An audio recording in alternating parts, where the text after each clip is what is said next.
أيها الخيار الكرام، في لحظات سريعة أوجه رسالة لكل غافل، لكل لاهٍ، لكل صاحب قلب قاسي. نشيع الجنازات، كل يوم في جنازات، كل يوم في أموات، قل من يتعظ. أصبحت قلوبنا كالحجر. أستغفر الله أستغفر الله، بل إن من الحجارة لما يتفجر منه الأنهار، وإن منها لما يهبط من خشية الله. اسمع ماذا قال الإمام علي الذي تربى في حجر الحبيب النبي. الإمام علي قال كلمتين في غاية الخطورة، بس مين اللي هيتعظ؟ وربنا قال للنبي صلى الله على النبي كلامك ووعظك لا يتذكر به إلا من كان له قلب. إن في ذلك لذكرى لمن كان له قلب أو ألقى السمع وهو شهيد. لذلك الرجل الذي دخل على أم المؤمنين عائشة الصديقة بنت الصديق وقال يا أم المؤمنين إني أصبت بداء فصفي لي الدواء. قالت وما داء؟ اسمع وحد الملك جلاني عني لا فاصرفي لي روشتة من الصيدلية المحمدية. صلي على سيد البشرية. السيدة عائشة مين؟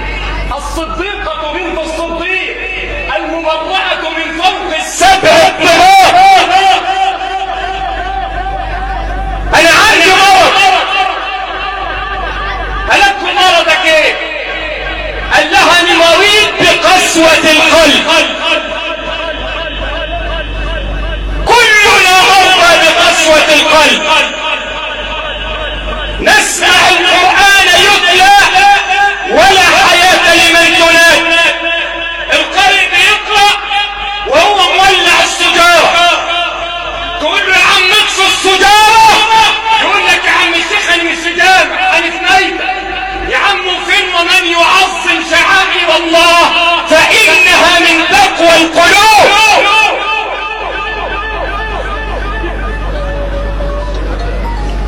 لكن أنا غفلنا عن ذلك. قال لي السيدة عائشة أنا بسمع القرآن مش في دماغي، أرى الأموات لا أطلعت، مصاب بقسوة القلب. راحت السيدة عائشة مطلعاله من الصيدلية المحمدية 3 أصناف من الدواء. وحد الله. قالت له عليك بزيارة المريض، اطلع على مستشفى السنبلاوين العام وشوف اللي بيغسل كده، اطلع على المستشفى وشوف اللي رجله مربوطة في السرير وما بنامش الا بالأدوية.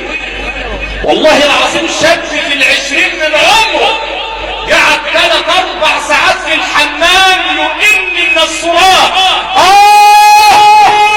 في الحمام. بنسأل الأطباء ده بيصرخ ليه؟ قال بقاله ساعتين على جوه في الحمام على كده مش عارف ينزل ندعة المية، اتحبست فيه. هل تذكرت هذه النعمة؟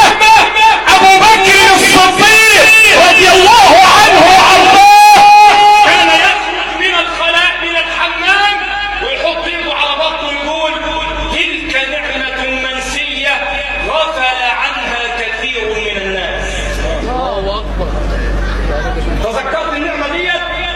تذكرت هارون الرشيد لما دخل عليه ابن السماك ذلك العالم الزاهد وقال هارون الرشيد أدركوني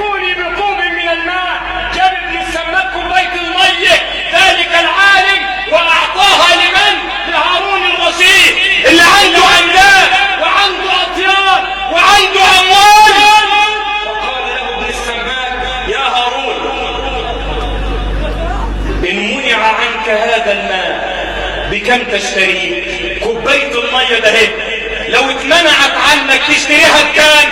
قال هارون بنصف ملكي. فقال له ابن السماك وإن دخلت في بطنك ولم تخرج فبكم تخرجها؟ قال بنصف ملكي الآخر. فقال ابن السماك أف لملك لا يساوي شربة ماء.